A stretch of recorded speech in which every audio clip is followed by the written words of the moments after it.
Bienvenue sur Africa 24 dans cette nouvelle édition du Non-Stop Info. Voici les titres de l'actualité. Visite le 15 août du président égyptien Abdel Fattah al-Sisi au Rwanda. Une escale de 2 jours pour renforcer la coopération bilatérale avant de poursuivre le reste de sa tournée en Afrique subsaharienne. La diaspora malienne joue un rôle incontestable dans le développement économique du pays. Mais qui sont ces Maliens émigrés dont la manne financière est estimée à 11% du produit intérieur brut? Élément de réponse dans cette édition. Et reconduction du président sortant Augustin Senghor à la tête de la Fédération sénégalaise de football. Une réélection pour un mandat de 4 ans faite sur fond de contestation. Le rapprochement entre le Maghreb et l'Afrique subsaharienne est de plus en plus effectif. Après le Maroc, c'est l'Égypte qui a décidé d'étudier les opportunités offertes par la coopération sud-sud. Le président égyptien Abdel Fattah al-Sisi a donc entamé une tournée en Afrique subsaharienne le 14 août. Et ce 15 août, il était au Rwanda pour une visite de 2 jours. Plus de détails avec Sharon Kamara. Le président égyptien Abdel Fattah al-Sisi continue sa tournée africaine et est arrivé ce mardi 15 août au Rwanda. Accueilli par son homologue rwandais Paul Kagame, cette visite a pour objectif de relancer la coopération économique et sécuritaire. C'est dans ce cadre que le chef de l'État effectue sa tournée avec des membres de l'agence égyptienne d'aide au développement ainsi que des investisseurs égypto-arabes. Dans la continuité de toute l'Afrique, habituellement on voit que les présidents des pays africains veulent faire des initiatives pour investir en Afrique. Parce que c'est ça qui peut être la clé de développement de toute l'Afrique. Cette tournée africaine, qui a débuté le lundi 14 août par la Tanzanie, est une grande première pour le président égyptien. Celle-ci devrait se poursuivre par le Gabon et le Tchad, un périple qui montre la volonté du président al-Sisi d'investir en Afrique subsaharienne depuis le retour de l'Égypte dans l'Union africaine en 2014. La plupart du temps, on a la crise interne à cause du manque d'investissement, à cause du chômage, à cause du pouvoir d'achat de la population. L'investissement, ça reproduit la rentabilité des entreprises. Et puis, quand les entreprises ont suffisamment d'argent, ils investissent encore, ils produisent davantage.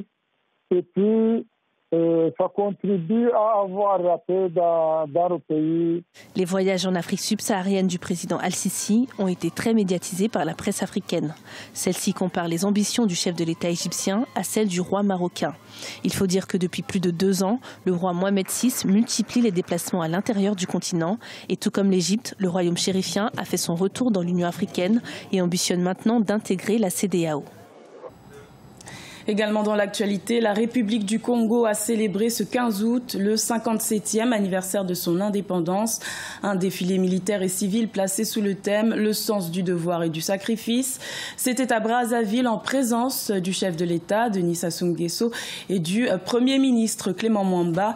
Une cérémonie notamment marquée cette année par l'absence d'invités de marque.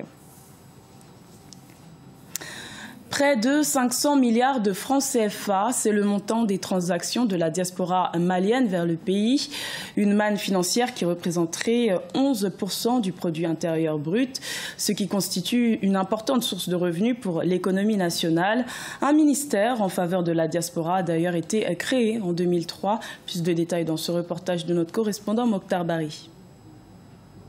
La diaspora malienne est considérée comme l'une des diasporas les plus dynamiques du continent, avec des transactions estimées à 483 milliards de francs CFA envoyés vers le pays d'origine en 2016. La prévision pour 2017 se chiffre à 496 milliards de francs CFA. Le ministère des Maliens de l'extérieur, lors des concertations nationales sur des questions migratoires, avait défini 21 axes stratégiques, parmi lesquels le réinvestissement des fonds de la diaspora vers des investissements productifs, créateurs d'emplois, à travers des partenariats publics-privés. Bon an, mal an, il contribue à la stabilité des foyers par l'envoi des ressources financières. Il contribue aussi par l'amélioration du cadre de vie au niveau de leur terroir. Aujourd'hui, on peut constater dans certaines régions, notamment dans la région des Cailles, de nombreuses réalisations en termes d'infrastructures sociales, telles que les écoles construites, telles que les châteaux d'eau, les adductions d'eau, les centres de santé. Ils sont sportifs, musiciens, ingénieurs, hommes d'affaires qui font la fierté du Mali à l'extérieur. Leur ambition, rentrer définitivement au pays afin de créer des emplois. C'est le cas de Papouane, une start-up malienne qui facilite le retour de jeunes de la diaspora porteurs de projets.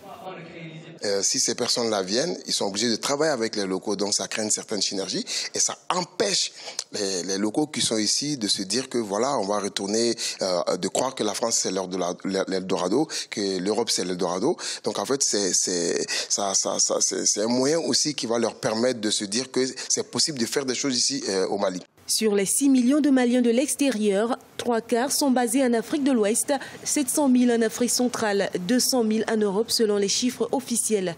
Le dynamisme de ces hommes et femmes a abouti à la création de ministères dédiés à la diaspora en octobre 2003.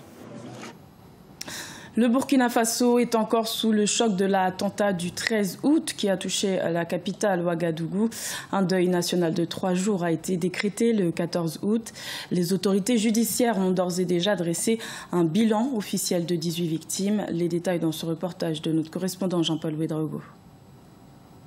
Au lendemain de l'horrible attentat qui a coûté la vie à 18 personnes au Burkina Faso dans la nuit du dimanche 13 août 2017, les autorités judiciaires dressent un lourd bilan de l'attaque. Selon le procureur près le tribunal de grande instance de Ouagadougou, les corps de toutes les victimes décédées ont été déposés à la morgue de l'hôpital du district de Bogodogo. Nous déplorons malheureusement 18 personnes tuées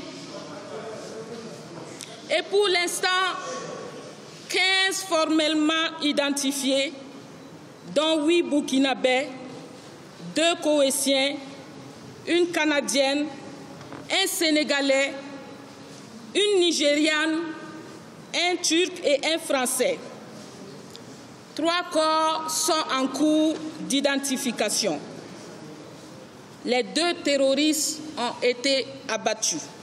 Sans livrer plus d'informations sur les 2 assaillants, armés, on le sait désormais, de fusils d'assaut de type AK-47, le parquet a également déclaré qu'une enquête était ouverte pour situer les motivations d'une telle barbarie.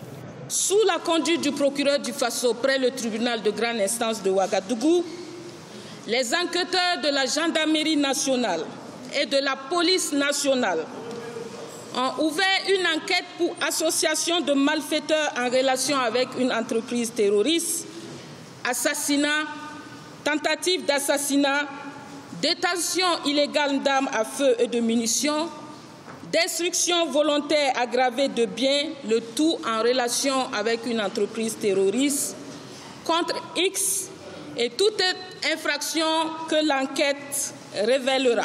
Le restaurant ciblé par cette attaque est situé sur l'emblématique avenue Kwame Nkrumah, au cœur de Ouagadougou, à quelques 200 mètres du café-restaurant Cappuccino, visé en janvier 2016 par une attaque similaire revendiquée par Al-Qaïda au Maghreb islamique AQMI et qui avait fait 30 morts et 71 blessés.